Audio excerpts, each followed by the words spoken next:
So the Toronto Raptors have made it to the NBA Finals, and whilst they're facing up against the back-to-back NBA champions in the Golden State Warriors, I thought we may as well give credit to the Raptors, who have shown that they can take the next step with Kawhi Leonard as their leader. We saw what they did with DeMar DeRozan, but in the end it just wasn't enough. And ultimately, as hard as it was to let the franchise player go, in the end we can say it paid off, because Kawhi Leonard has shown that he can take this team to the NBA Finals. So let's look at the Raptors squad as a whole and how they all came to be assembled as the first Raptors team to ever make the NBA Finals. So the way that this series works is we go from the point guard to the center and we look a little bit at their bench as well and just showcase how they ended up becoming a team and look at where they came from. So if you guys enjoy these types of videos and you want to see more, be sure to leave a like, subscribe if you're new, and let's get into the video. Number 1. At the point guard, Kyle Lowry. Hate the man when he's down, but praise him when he's up. This man has copped so much criticism in the last few years for not achieving and ultimately underperforming in the playoffs. But this year, especially in the last few series, he has stepped it up. And he could be the difference in the Raptors making some noise against the Warriors. Because considering Kawhi Leonard cannot do it on his own, we're going to need Kyle Lowry if we want the Raptors to win a game or 2 or 3 and hopefully 4. But he's going to be the difference maker because Kawhi can't do it by himself. He was selected by the Memphis Grizzlies with the 24th overall pick in the 2006 NBA Draft.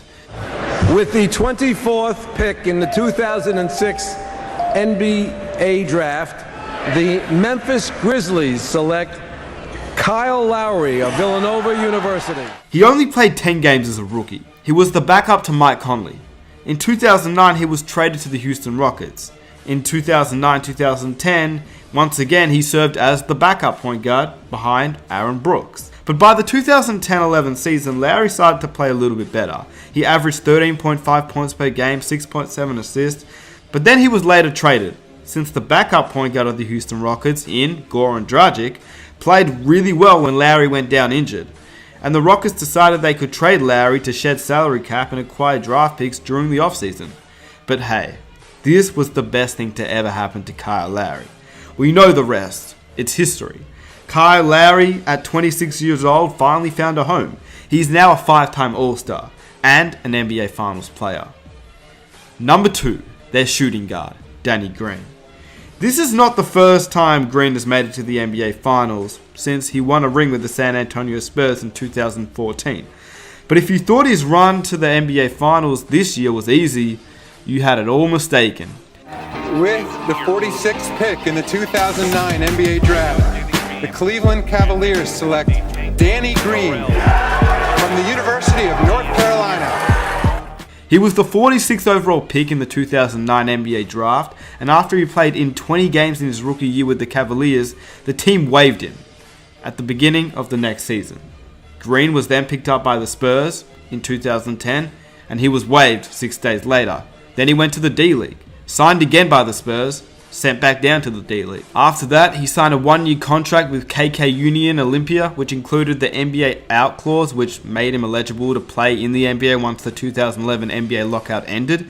He then returned to the Spurs after the lockout, and the rest is history. He won a ring with the Spurs, finished 9th in the league for the NBA Most Improved Player Award, and by 2018, he was traded for DeMar DeRozan along with his teammate, Kawhi Leonard. So for him to be the 46th pick, to being waived, to being picked up, to being waived to the D-League, to being picked up, to being waived again, and to still make his name as one of the best 3-and-D guys in the league, I think we better give the man his props. Number 3, their small forward, Kawhi Leonard. Yeah, we all know who he is, but once again, he's a guy that didn't enter the league being a superstar player he is today. We don't really need to get into him too much, apart from the fact that he's Danny Green's teammate. He's also an NBA champion, a Finals MVP, most likely a future season MVP. He's a 2-time Defensive Player of the Year, 3-time All-Star. But Kawhi Leonard wasn't always this good. At least the teams that picked before him in the draft didn't think so. He was picked with the 15th overall pick in the 2011 NBA Draft. With the 15th pick in the 2011 NBA Draft, the Indiana Pacers select Kawhi Leonard from San Diego State University. drafted by the Pacers, but then was traded to the San Antonio Spurs in return for George Hill. In hindsight, this wasn't the best trade, but clearly the Spurs saw something that the others didn't, including the Indiana Pacers. We know the rest. He had a great career with the Spurs, but in the end, he had enough. After 7 seasons with the Spurs, Leonard was then traded to the Raptors, and in 2018-19, he's leading his team to the NBA Finals. I don't think it really gets much better than that. Number 4, their power forward, Serge Ibaka. Yeah, I know what you're probably thinking. You see, I was going to put Pascal Siakam in here, but this is a video showing you guys about the heart and determination of this Raptors squad. Showing you that you can get drafted at the 26th overall pick, or you can be from a different country, or you can be an aging veteran who somehow is bringing this Raptors team to the NBA Finals. You see, Pascal Siakam, I think he has a great story, but he's also really young. And while Siakam was selected with the 27th overall pick in the 2016 NBA draft by the Raptors, and still classifies as a player fitting for this video, I just really want to talk about Serge Ibaka, because he was seen by many as being a lost big man in the league, even just a few years ago. A guy that really didn't fit anymore. Serge Ibaka. Serge, like Siakam, was a late first round pick, as he was picked with the 24th overall pick. This isn't really related, but the man is the 3rd youngest out of 18 children, which is pretty insane, but anyway, back to the video. After a great stint in OKC and a finals appearance in 2012, Serge started to decline, especially on the defensive end. With injuries, he was then traded to the Magic in exchange for Victor Oladipo, Ersan Ilyasova, and the draft rights to Sabonis with the 11th pick in the 2016 NBA draft. Not soon after, he was then traded to another country.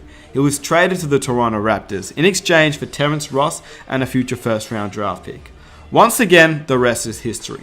With the emergence of Siakam and the addition of Marc Gasol, Ibaka hasn't really needed to be involved in the games as much, but is still producing off the bench and helping the Raptors win games. Number 5, their center, Marc Gasol.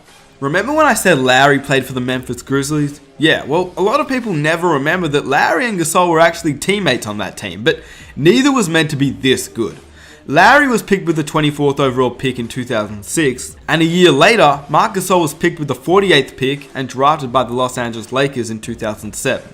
Then he was traded to the Memphis Grizzlies in 2008, signed with the team but remained with the franchise until being traded to Toronto this season.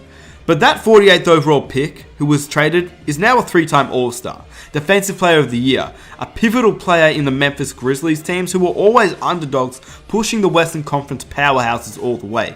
Just ask the Spurs, Thunder, Clippers, Warriors. Either the Grizzlies would actually beat those teams or lose in 7 games, led by Gasol himself. Always the underrated team back in 2012, 13, 14, 15. All led by Gasol himself. But once he was traded to the Raptors, people still knew he was Gasol, but not the level of Gasol he was back with the Grizzlies. Well, in these playoffs, he showed signs of his past self and continues to be a force at both ends of the floor, even if the stats don't reflect that. The Gasol trade transformed the Raptors from Eastern Conference contenders to NBA Finals contenders. Lastly, let's look at the bench very quickly. Fred VanVleet, undrafted. After declining 2 offers to agree to play in the D-League at $20,000 for 2 years by teams interested in drafting him in the 2nd round, a risk that obviously paid very well. Norman Powell was selected 46 overall in the 2015 NBA draft by the Milwaukee Bucks, but then was traded to the Toronto Raptors for Greivis Vasquez. After that, he was sent down to the D-League, and now he's part of the Raptors finals team, and performing very well. I could continue to go on and on and on with players on this Raptors team. Jeremy Lin, undrafted. Anunoby, 23rd overall pick. But all these guys together showed that you just need a team that's willing to sacrifice and play well and play with each other. And the Raptors have shown that. None of these guys were meant to be star players in the league, but look at them now. NBA Finals contenders. Yeah, they're facing up against the Warriors, and I'm not saying they're going to win, but let's just see how far they can go. And let's see what they can do in the future. My point in this video is that I really wanted to share why I love this Raptors team. Even as a Miami fan, I think this Raptors team is incredible. One of my favorite teams to watch now, and I've really gained a lot of respect for them after watching them in these playoffs, and shout out to the management team. And thank God they got pieces to surround Kawhi Leonard, and in fact got Kawhi Leonard, even after the scrutiny they received for trading DeMar DeRozan. With that said, if you guys enjoyed this video, please be sure to subscribe for more. Be sure to follow me on Instagram. Let's see if this video can reach 1,000 likes for the next one. If you enjoyed this video, be sure to check out some of my other videos on the channel in 2 seconds. I am out. Peace.